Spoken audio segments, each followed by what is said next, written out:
Hey yo, hello bola. Sizlar bilan mana channel Lord Mine. Bugungi videomizda sizlar bilan birgalikda bola dunyodagi top 5 Minecraft youtuberlarini ko'rib chiqamiz bola. Bu videoning ikkinchi qismi bola. Birinchi qismda top 3 Minecraft o'zbek youtuberlarini ko'rib chiqqandik.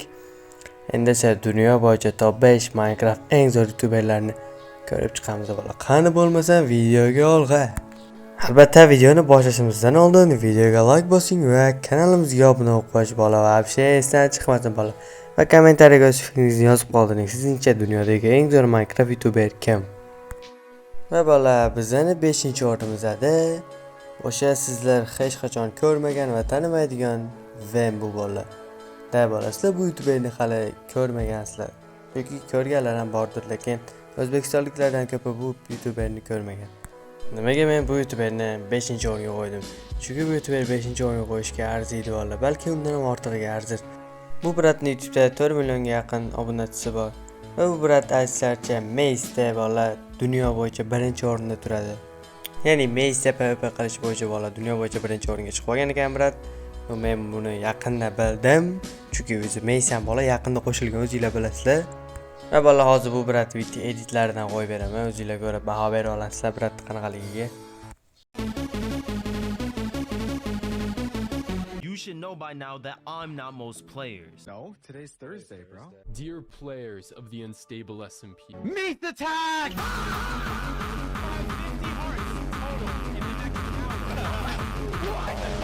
I'm sure you already know this one, but you build it. Like you are. Mana bola brat editni ham ko'rib oldinglar brat. Va serverda o'ynayotgan brat SMP serverda, Unstable SMPmi shunaqa server ekan, uncha tushunmadim serveriga bola. Va bola brat bilan Maze'da jang qilsanglar, umuman ko'rishga ulgurmaysizlar. O'sha pashsha deysizlar, o'ldirib yuboradi, ya'ni pashsha qo'nadi, urmoqchi bo'lsanglar, yana uchib ketadi, xuddi shunaqa qilib sizlarni o'ldirib yuboradi. Bola qanaqasiga bilmadim, bunchalik o'ynash brat tug'ilganidan beri Minecraft o'ynasa kerak bola.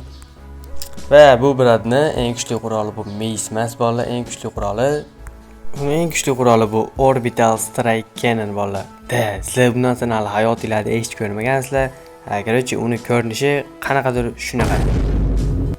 Bola, shunaqaroq. Buni qanday yasak ham bilmayman, faqat o'zi bilsa kerak buni qanday yasashni bola. Va hozir bola buni sizlarga qanaqa ishlashini ko'rsatib beraman bitta video bilan. Hey bro, wanna come check out my house?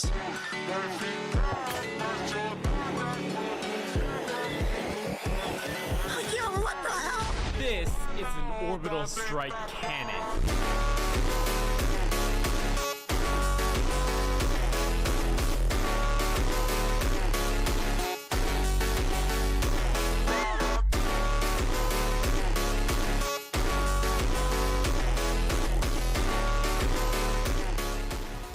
Bola, mana bratda Orbital Strike Cannon'ni qanaqa ishlashini ham ko'rib oldinglar. Qandaydir qilib brat osmondan TNT yog'dira oladi. Вообще bu aqlga sig'maydigan narsa bolalar. Prosta bola, mana bu qarmoqni shu tashaydi, bo'ldi. U osmondan TNT yomg'ir bo'ladi. Tasavvur qilinglar bola, Minecraft o'ynab yuribsizlar, bitta qarmoq sindi va osmonda o'sha TNT yomg'ir bo'lyapti. Bu tirik qolishga imkoniylar yo'q bolalar. Bu brat bu kenini qanaqa yasagan bilmayman bola, men o'zim million marta jasashga urinib ko'rganman. Bu TNT zo'rg'a portlataman men Minecraft o'zi bola. U brat nimalar qilgan bilmayman. Bu garchi вообще zo'r narsa brat. SMP serverda o'ynayotgan, SMP server eng qiziq hardcore ekan bola.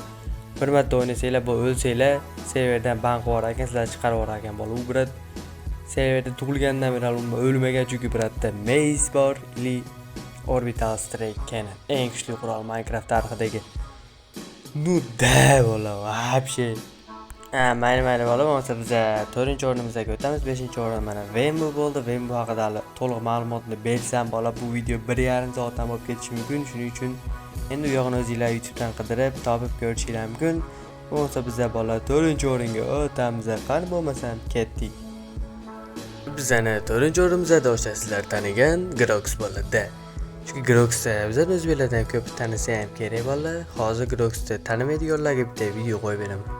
In this video, I'm doing a manhunt against Dream. I need to stop him from beating the game. If he kills the Ender Dragon, he wins. But if I kill him, I win. This is Minecraft Manhunt. Always change your mind later.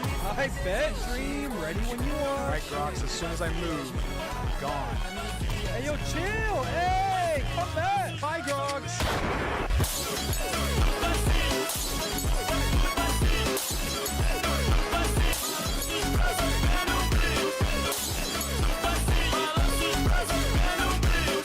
Da bola, mana bu Grox Bratni O'zbekistonda ham ko'pchilik tanisa kerak bola, chunki ko'p odam Groxni ko'radi bola. He.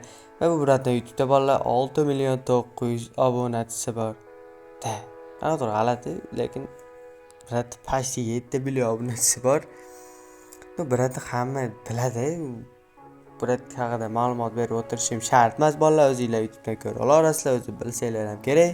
Da, shunaqa gaplar kerak. Bo'lmasa bolalar biz 3-o'ringa o'tamiz. Videoni cho'zib o'tirmasdan, qani bo'lmasam olg'a. Bizning 3-o'rinimizda bo'lsa bolalar o'sha sizlar tanigan Daquax. Yo, Daquax. Короче, bola nigina uncha bilmayman brat, menga qiziq emas, lekin YouTube'da bola 3-o'rinda turadi Minecraft bo'yicha. Da. Ba'ziga tuqumlar bola bu bratni Minecraftdagi eng zo'r PvP qiladigan odam, bunaqa deyishadi. O'shalar bola po'qimayapsizlar Minecraftdagi hozirgi 2024, 2025, 2026-yilda hali ham birinchi o'rinni egallab kelayotgan bola eng zo'r PvPchi bu It's Real Me. Da bola, bu bratni ko'p odam tanimaydi o'zbeklarda, umuman hech kim tanimasa ham kerak o'zi. It's Real Me degan brat bor bola, u bratda YouTube kanali yo'q, prosta Minecraftda PvPchi bola va dunyo bo'yicha birinchi o'rinda turibdi bola. Hozir bitta videosidan qo'yib beraman brat. It's Real Me, the best player in all of Minecraft. Out of all 200 million people who play Minecraft, It's is literally ranked #1. You're surrounded in here by 10 people and 7 thick obsidian walls everywhere. There is no way you're getting out, bro. You want to kill me, you're gonna need a lot more than 10 people. Why? Because you'll be dead.